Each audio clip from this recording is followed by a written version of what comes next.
Hello, how are we all? I hope we're doing well. Okay, Abbie's back. She's had her surgery. She ripped her nails off before her surgery. So I've had to make some major adaptations to the sculpting forms. I decided to sculpt because I just fancied a challenge. And do you know what? I can't remember the last time I actually sculpted on somebody else. Like, I really don't know. So that was tricky, actually, initially putting the forms on. I wanted to do it round the wrong way because I'm always, if I sculpt, it's on myself. But I decided to sculpt because, I don't know, I just fancied a bit of a challenge. I did have to massively adapt the forms because where she ripped her nails off, naughty, naughty, some of them were like right down to the hyponychium and there was not much of a free edge. But yes, I'm using my forms are from Glitter Planet. They're really stunning. They're firm, really sticky. They don't fall off. They're not floppy. They're really, really good. And the acrylic I'm using is Godess from Nailmate as well, which is Glitter Planet, and obviously the monomer.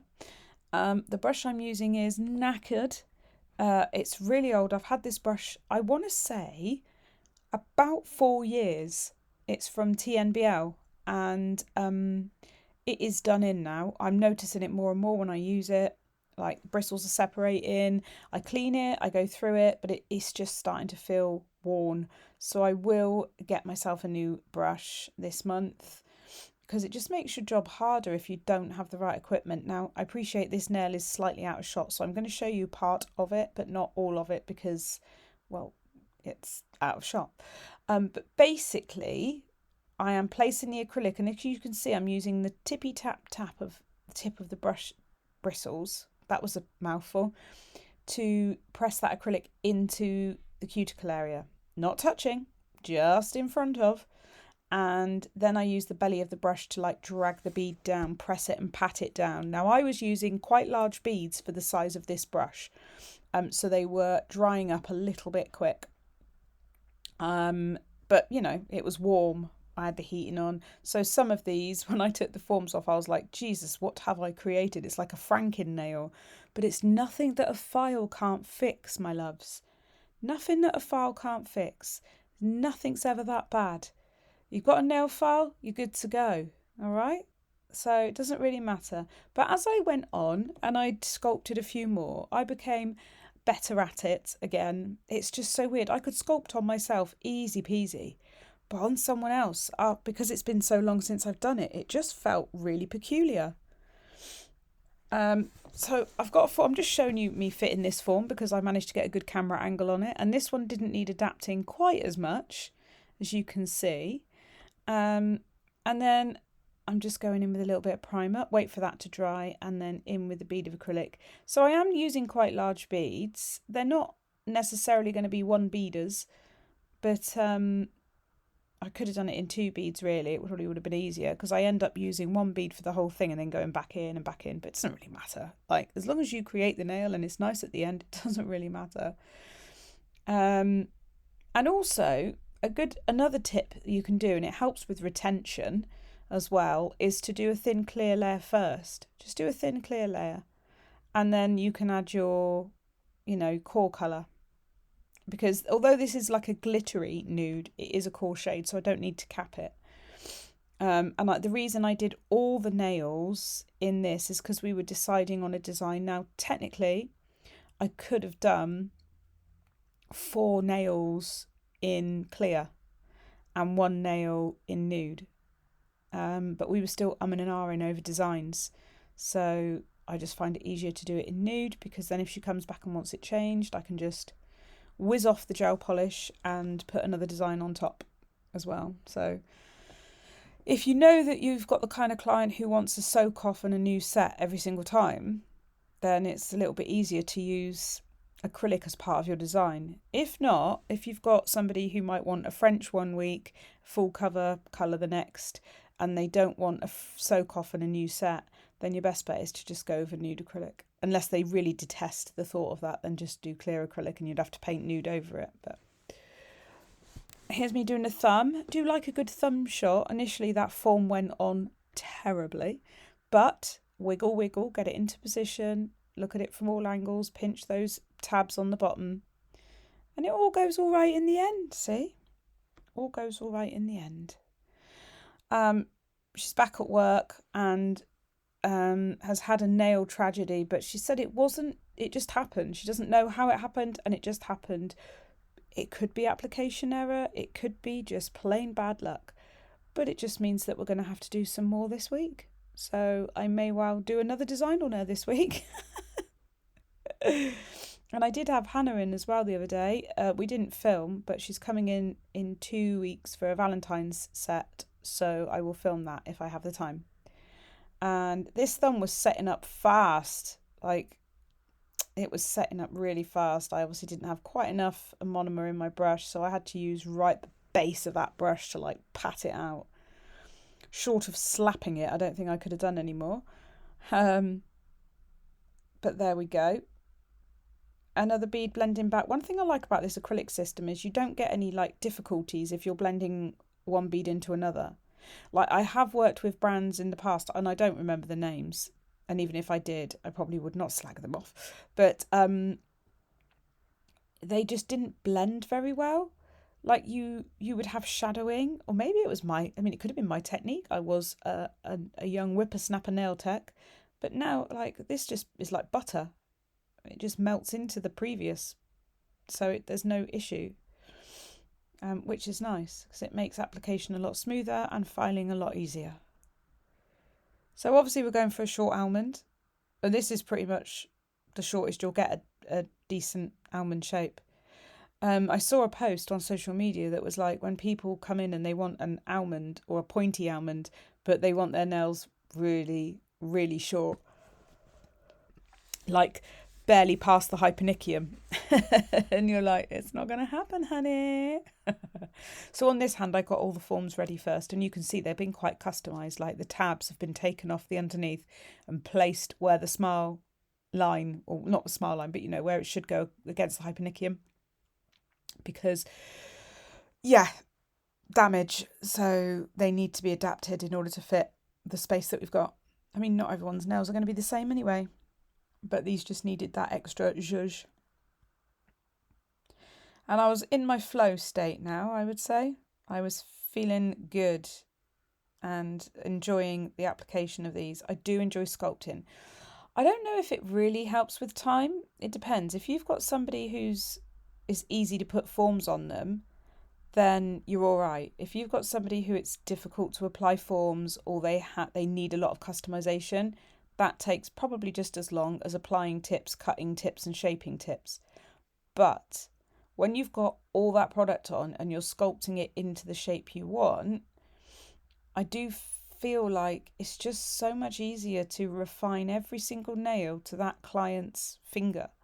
When you're sculpting, every little detail is easier to achieve. Whereas when you apply a tip, I kind of feel like there's more work involved.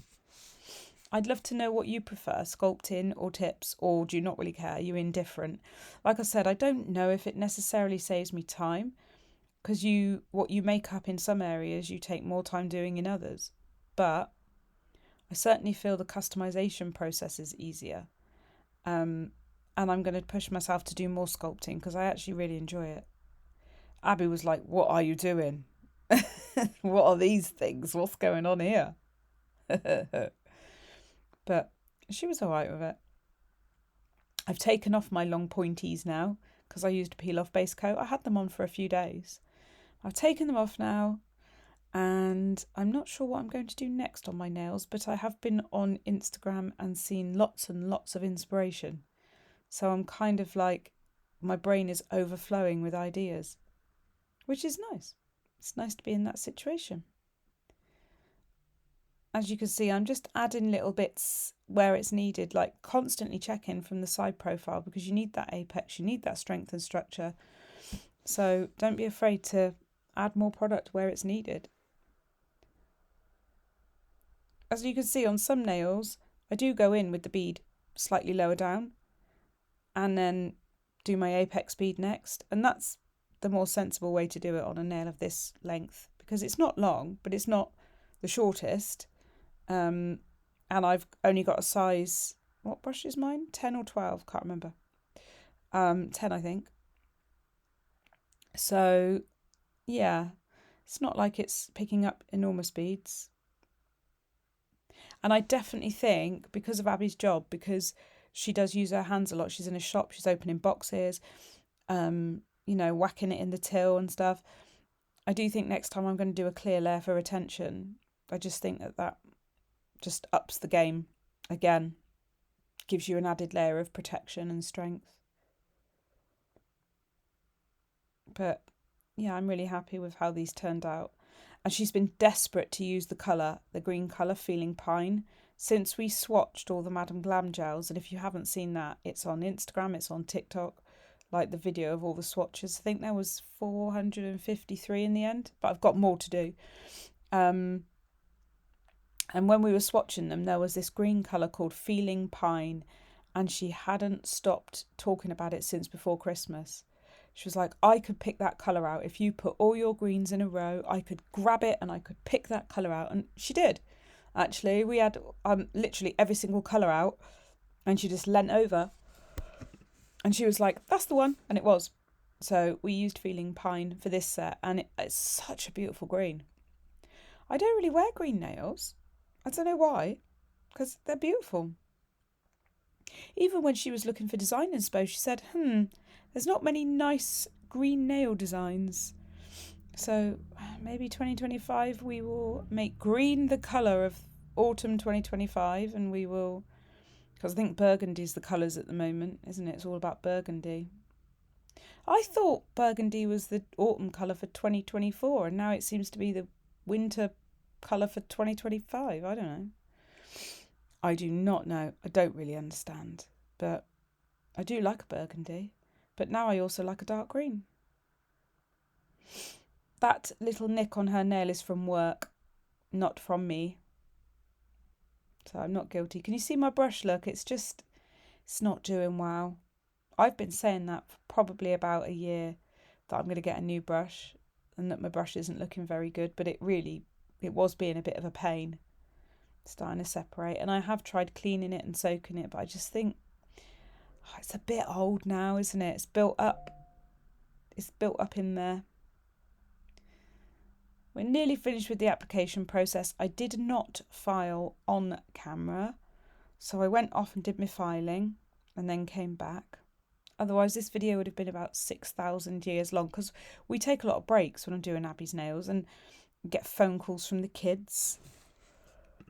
It's more of a family affair doing Abbie's nails.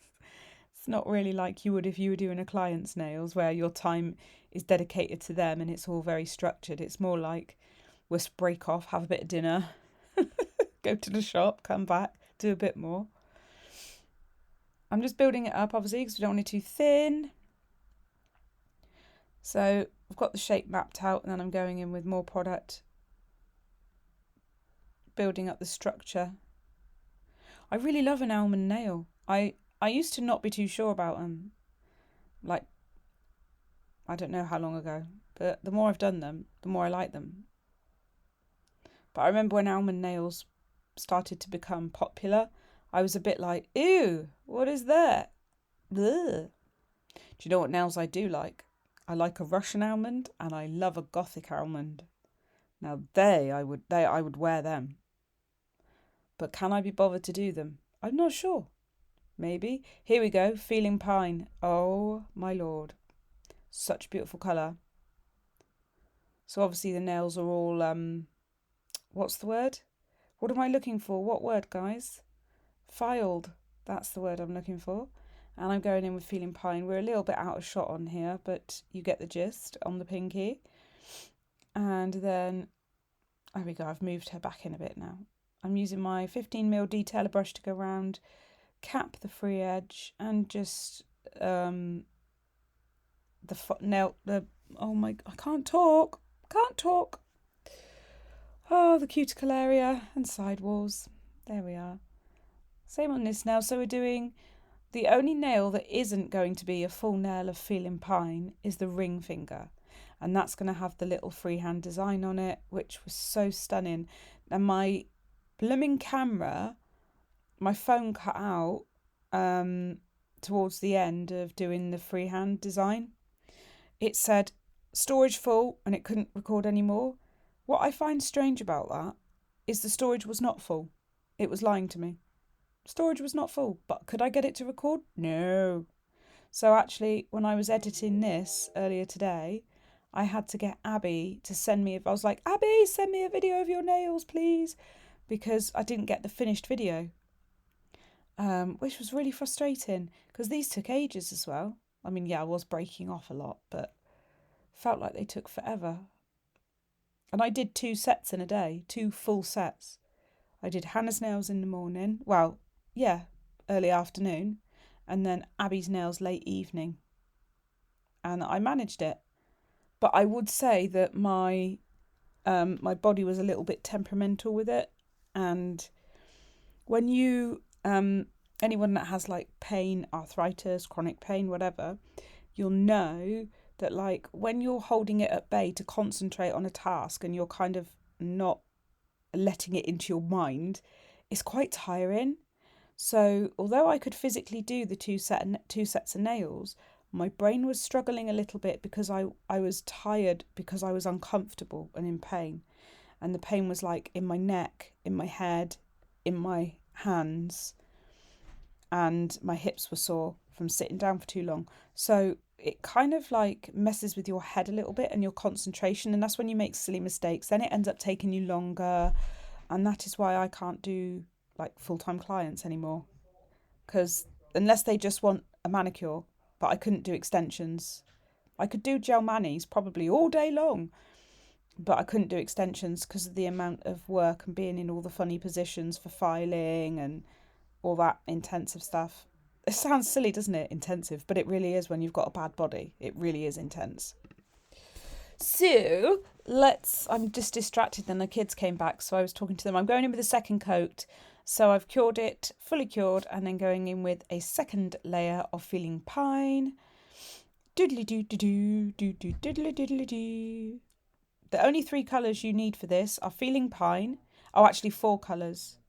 Then you need like a black gel paint, white gel paint, and gold gel paint.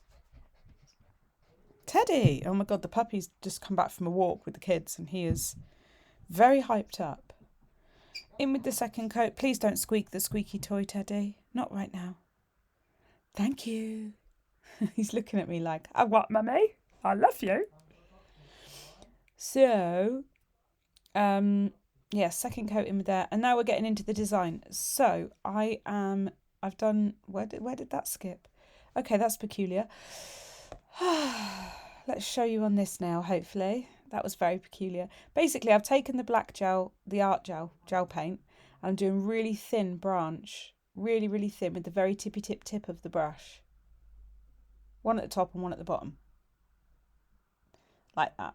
That's the only bit of black gel you need. But gel polish will be too flowy for this. Then I'm going in with Feeling Pine. And I'm going to do some little leaves. And then I'm going to go in with the gold gel paint and do some little leaves. And it was halfway through that the phone died. Well, it didn't die. It wouldn't record anymore. But I'm doing some little leaves with Feeling Pine. And you know what I forgot to do, which I would normally do, is a velvet matte top coat before painting. But actually, the gel polish held up really well. So I'm okay with that. But yeah, bit of Feeling Pine. Same on this one. And I started off with the top and I'm just flash curing. So I'll do a bit, then I'll flash cure, then I'll do a bit, then I'll flash cure. And it just means if you get 3/4 of the way through the design and then you do one that's rubbish and you go to wipe it, you run the risk of smudging the others. So your best bet is to flash cure throughout. And then if I was to do one now and not like it, everything else that I've done previous is still safe. Calm down, Teddy. I'm just going over them a little bit. Now I know exactly where I want them. And then I will do some more. Sorry, it's a bit out of shot, but the camera decided that it wanted to focus in on my thumb. Why? I don't know, because it's a very boring thumb. Ted! I don't know if you can hear him. Keep running in and out. Okay, another couple more leaves. And then we'll go in with the gold gel. Teddy, shush. You see it taking shape, it's beautiful. And the white gel paint was just to do some little dots. But it's difficult for me to show you because I couldn't record any more footage and I wasn't going to throw this whole video away. I was like, nuh-uh.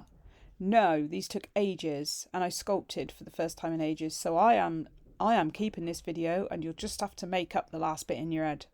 But basically, I did this, then I did the gold, then I did 3 white dots here and there, and then I went over it with top coat. That's it. Like, there wasn't anything else. So you haven't missed much. Look, here's me doing some gold leaves. Well, every gel is Madame Glam, obviously. And I do have a 30% discount code for them, and I have a 10% discount code for Glitter Planet. This is the finished design Abbie had to send me today, and I think it looks really nice in this warm light coming from the sunshine. I hope you like it. I'm sorry it was a bit jiggery pokery at the end, but anyway, let me know. Bye.